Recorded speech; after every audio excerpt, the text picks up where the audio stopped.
Okay, so one of the questions that fresh graduates would actually ask is where to apply after my graduation, or where do I apply after my graduation.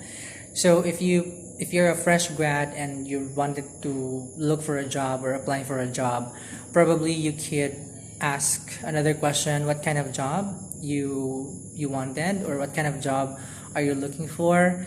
And I think a new problem, it's not really a problem, but I think concern arises when you do not know for yourself where you wanted to be after you graduate from college, or what kind of job you wanted to have after your graduation. There's only one answer that I can probably give to that. You need to apply for a job that basically makes you happy. It's a job that brings happiness to you at the end of the day, because basically, as the cliche goes, your happiness is what matters the most at the end of the day. And that's very important. And I think it is a must for you to be happy. And it is, in order for you to be happy in a job, you have to make sure that you have to align yourself to your passion, or the things that you love to do, the things that you like to do. And that's the job that you wanted to look for and to apply for. If if you have seen my previous videos, I have been talking about how to find your passion, how to know or identify the things that you like and the things that you love to do.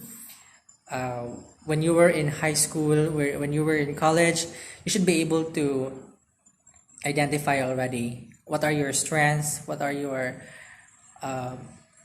hobbies, the things that you're fond of. And basically these things would still be the same. If you're passionate about something, along the way you would enjoy yourself doing that. Same goes when you apply for a job. It would be the same. Not unless if along the way you have new friends, you have new set of experiences. So along the way you may also discover other fields or other areas that you're also passionate about. And well, I guess for me, you would start from your innate or the natural you. So you should be able to know it already for yourself, that since you are the one bringing yourself. So going back, you have to apply for a job that would make you happy, and you have to align your passion, your your skills to it. And for example, if you like teaching, then basically as after your graduation you may want to start building your experience in the teaching industry.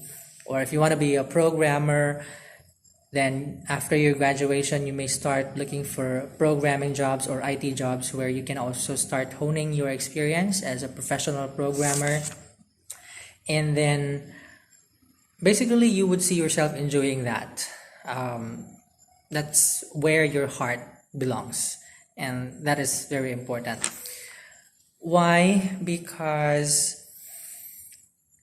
it is really better that in your early 20s, right after graduation, 20s, before with the old curriculum, 20, you have already, no, 16, 20. You've already graduated from college at the age of 20. But now, since we have the K to 12 students, or the youngsters would actually graduate from college by 22. So roughly it's still early 20s.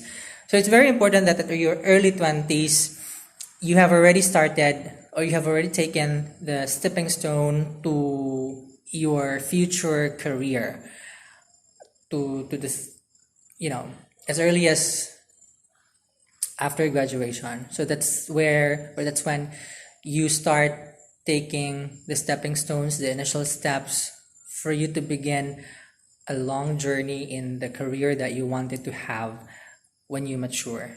You know what I mean is that when you hit mid 20s, 25, or late 20s, like 28, 29, you don't really want to be caught in a situation called midlife crisis. Like, that's when you start questioning yourself. What have you reached so far in life? It seems that you haven't find your purpose in life. It seems that you're not fulfilled with what you've doing in your life. And that is something that probably I'm not regretting, but I was in that situation before. You know, midlife crisis is not it's not easy to deal with. It's like an emotional situation when you have to look back the years that you have been working, but it's not giving you satisfaction at all. So I think I'm going to talk, I have a different video about midlife crisis in some other time, but going back, so early 20s, you start, for example, start teaching, you start doing programming, you start the jobs, working in jobs that are relevant to you, that makes you happy. So every day you see yourself happy doing the job that you're doing. By mid 20s, 25, you probably have gained enough experience for you to become a better professional or a better person. And then you see yourself climbing in we call that corporate ladder, or the professional growth.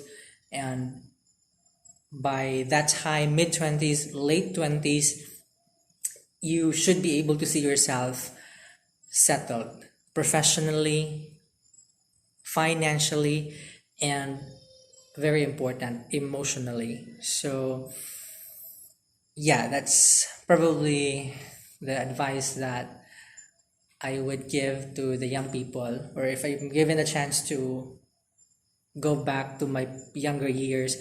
I think that's also a piece of advice that I wanted to give to my younger self, if only I had a chance. So there, by mid 25, late 20s, that should be the time that you are already settled down with your career, with your finances, with your profession.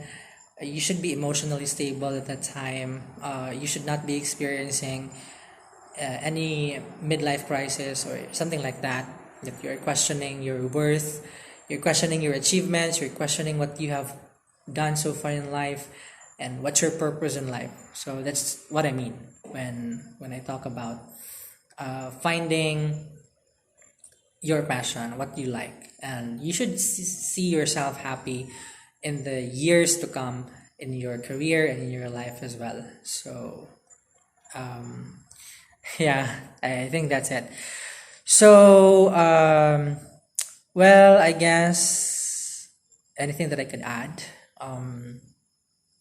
So work hard and find your passion as early as now. If you're new, well, I'm not saying people. I'm already on my late 20s. I'm not saying that it's too late to start and begin. Every day is an opportunity for us to begin. For those people like me who are already in mid 20s or late 20s, it's still not it's still not too late to start a new beginning. So I'm a graduate of IT. I started to work as my first job was a technical support. It's still related to IT, supporting technical issues.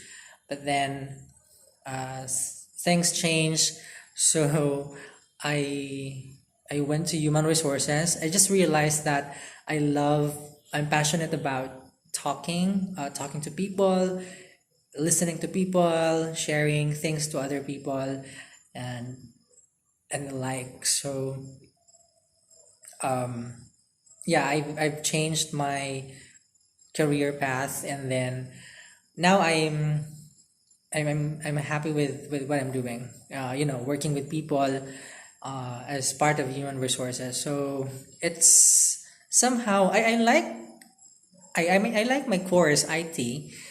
I like programming. I like technical things, technical concerns. I like that.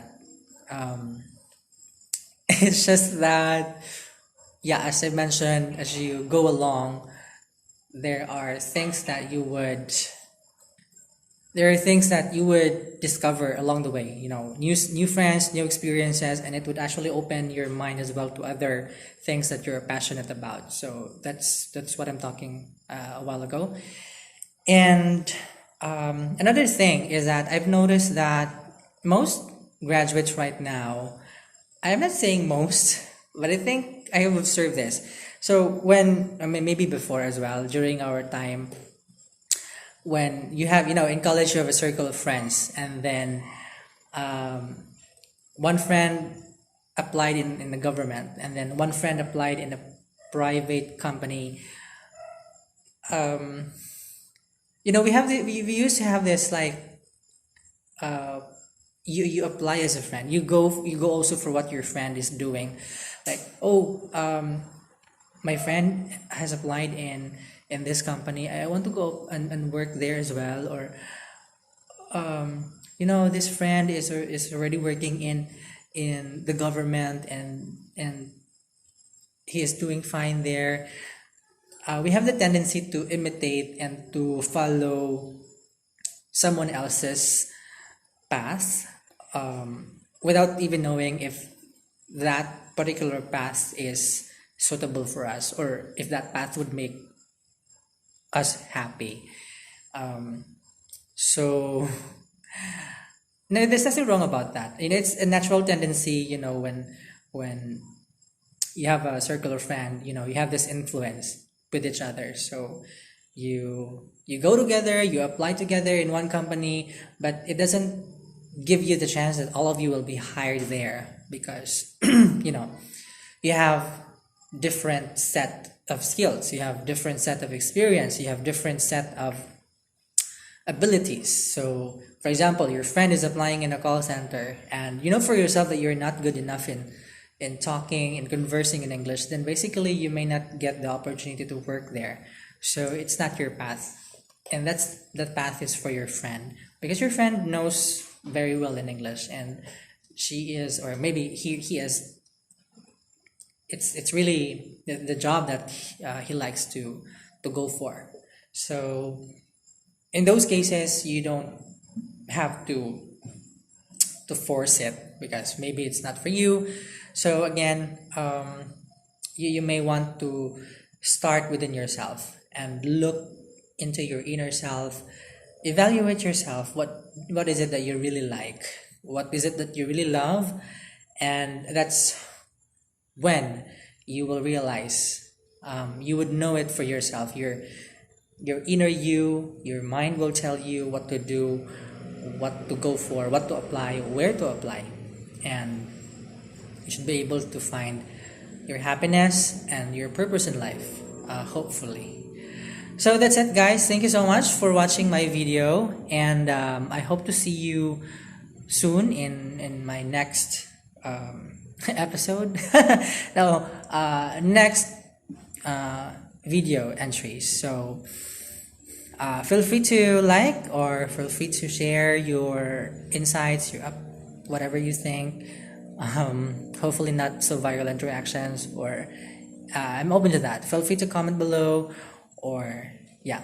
So thank you again, and you take care.